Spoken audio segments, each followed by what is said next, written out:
Okay.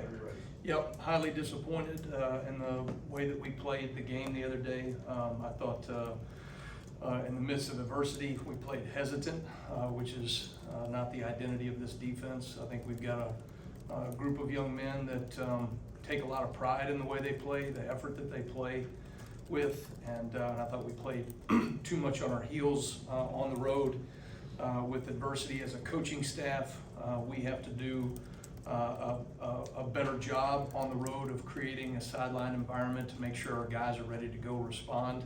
That starts with me and our coaches, and making sure that our players know how to respond in the moment of adversity. But I've got great confidence in our players. I think the level of ownership that I've seen from our guys has been really strong the last 48 hours here, and I think we're ready to go put a product on the field on Saturday that our fans, this university can be very proud of, and so looking forward to doing that this week. Coach, starting on the far right with Nick. Yeah, the lack of physicality that popped up a few times, how will that be addressed moving forward? I think you know, sometimes you know, one of our keys to victory, right, was that when you're playing a team that moves laterally in the 1+ quarterback system, there has to be elements of being patient to let the ball declare. But once the ball declares, one of our keys to victory was to finish with violence and aggressiveness on the ball. I thought we let some of the things that they did put us on our heels, and we didn't respond well enough when adversity hit. And so those things, you know, you can tell them, sometimes you have to be shown. And I think once our players were shown, I think they're ready to respond. Far left, Chase. FSU was able to get a lot of running yards on the perimeter outside. When it comes to that, is the issue more about the force defender not getting contained, or is it more about the help being late, or something else? Yeah, ours was, there were leveraging issues in terms of our guys like being decisive and getting off of blocks. I thought we were timid on getting off of blocks, and so we allowed people to get the edge on us too often. And that's something that I thought our block destruction has been something that we have really emphasized and done a good job in the offseason, and that wasn't nearly the standard. So really excited to get that fixed this week. Far right, Charlie. Kind of going back to what Nick was talking about, what did you think of the effort that you saw, especially from the linebackers making the safety group?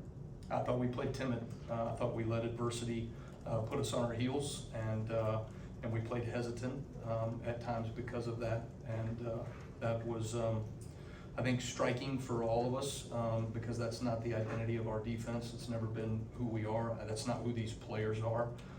And I think they are very much looking forward to showing that next Saturday. Go in the middle on the left side there. I counted 23 players who took snaps on defense in that game. Can you just talk me through the process of that many guys rotating in on a close game? Yeah, I think you know, there's going to be moments. We did have some bangs and bruises, right? But we did have some guys that we felt like had earned an opportunity to go out there on the field. Game one, you want to make sure you give people opportunities to do that, and then based off of the body of work and what they do on the field on game day, you know, will reflect some of the rep base that you see moving forward. You know, I don't think you have to make big sweeping changes. There was enough blame to go around, even from some of our best players, and so you want to give people an opportunity to get things corrected. But certainly the body of work on the field will dictate, right, rep base moving forward in the season. Front row, Kenny. It's kind of a multi-part question. Last week, there was a lot of conversation about the newness of Florida State, new coordinator, new personnel. When you went back and watched how much of what they didn't show up on film in your preparation, how did the defense respond in those moments, and then kind of how do you build on that as the season goes on? No, we were not surprised by anything. We were prepared for a number of things that they were doing, including some of the trick plays and a number of their run game things. We did not play to the level that we are capable of as a defense, and so we've got to own that as a coaching staff. We've got to own that as players, which I think we are. But I have great confidence in our guys that they will get that corrected and quickly. Go to Katie on the left side here. They only dropped back to pass 14 times, but or I guess they probably dropped back more than that. He ran some, but what does the defensive line need to do to generate more pressure? Well, I think, I think there's times when, in the second half, I tried to call more pressure to generate a little bit more pressure on the quarterback. We were able to do that a little bit more effective. But one time on a third down, we had a free runner. We let the quarterback out of the pocket, and then we had a late hit out of bounds as he was going out on a critical 3rd and 5 where we had a chance to get off the field. And then another time we were getting ready, we had put ourselves in position to get them to a 3rd and 11, and then we had a late hit on the quarterback as well. And so you want to affect the quarterback, but you have to know when, and you got to have the maturity and understanding of when to do that and when not to do that. And I think both those guys took ownership of it, and I think they'll get those things corrected moving forward. But certainly from a pressure standpoint, that's something that I've got to make sure that we can affect quarterbacks better than what we did Saturday. Colin, front left. Sort of in the same vein, it seems like mobile quarterbacks have kind of affected your defense, dating back to last year a little bit too. But kind of what's the plan moving forward in terms of, I guess, containing when they get outside to kind of contain their ability to scramble, to rush, things like that? Yeah, I mean, I think, I think there's a pattern right now of when teams are moving laterally in the 1+ quarterback system.